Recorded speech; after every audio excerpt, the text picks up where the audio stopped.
तो पेश आज का मुकाबला एक बड़ा सवाल इस बिल को लेकर यह है कि क्या ये पास हो पाएगा लोकसभा में। कई सारे और पहलू हैं, मैं जरूर चाहूंगा कि वापस इस पे चर्चा हो और बात हो कि क्या इस बिल की खामियां हैं, क्या ये अपने प्रेजेंट फॉर्म में बिल्कुल सही है, क्या ये वाकई इस देश में महिलाओं की तकदीर बदल देगा, क्या इस बिल का जो विरोध हो रहा है, इसका जो ऑपोजिशन है, क्या वो सही है, क्या ये बात भी सही है कि सोनिया गांधी ने जरूरत से ज्यादा रिस्क ले लिया इस बिल को लेकर।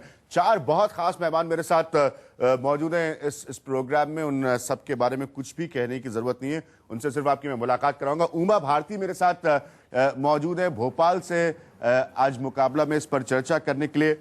मेरे साथ मधु किश्वर यहाँ पर मौजूद हैं दिल्ली स्टूडियो में। मेरे साथ मेबल रिबेलो जी मौजूद हैं यहाँ पर दिल्ली स्टूडियो में, और रंजना कुमारी मेरे साथ मौजूद है यहाँ दिल्ली स्टूडियो में। शुरुआत सीधे इस बात से कि क्या ये बिल कांग्रेस की सरकार को कमजोर कर सकता है, क्या नंबर्स गेम जो है पार्लियामेंट में उनको बदल सकता है ये बिल, जब इस पर चर्चा की स्थिति आएगी लोकसभा में।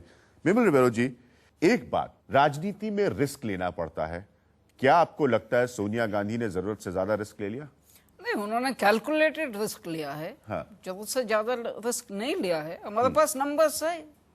वो कैलकुलेशन आपके खिलाफ जा सकता है, आपके पास नंबर्स की अगर आप बात कर खिलाफ रहे हैं तो अगर अभी जो अवेलेबल नंबर्स की अगर हम तस्वीर देखें तो उसमें ऐसा हो सकता है कि लोकसभा में आपकी स्ट्रेंथ 274 रह जाए, 272 का हाफ वे मार्क होता है। आप 2 MP से नहीं कह सकते कि आपके पास बहुत नंबर्स है लोकसभा में अगर इस बिल को पास कराना आपको।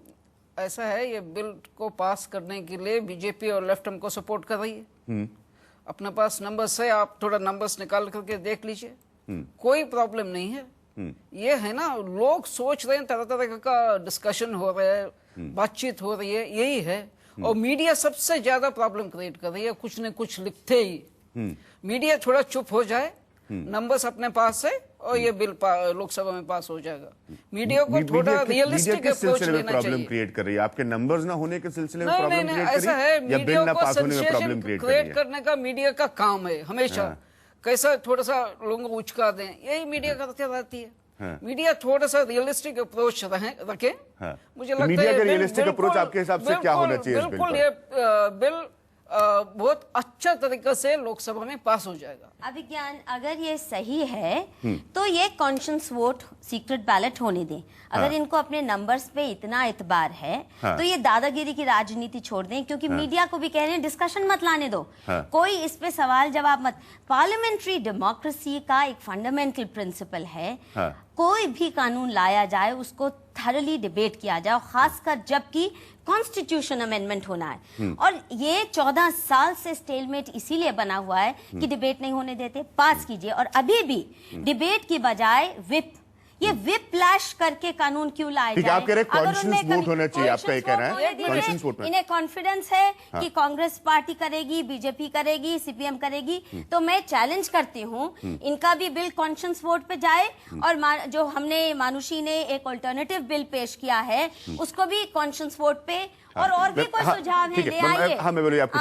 देखिए, हमने विप केवल इस बिल के लिए नहीं लगाया। हमेशा जब बिल्स आते हैं तो ये बिल कॉन्स्टिट्यूशनल अमेंडमेंट बिल के लिए हमेशा हम विप लगाते हैं। बजट पर हम विप लगाते हैं। रेलवे बजट अभी डिस्कशन किया, वॉइस वोट से पास किया, वो विप लगाया। उमा भारती को इस चर्चा में लेकर आना चाहूंगा।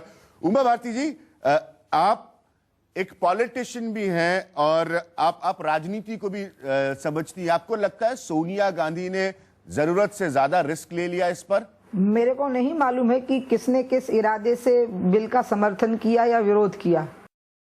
Tuba.com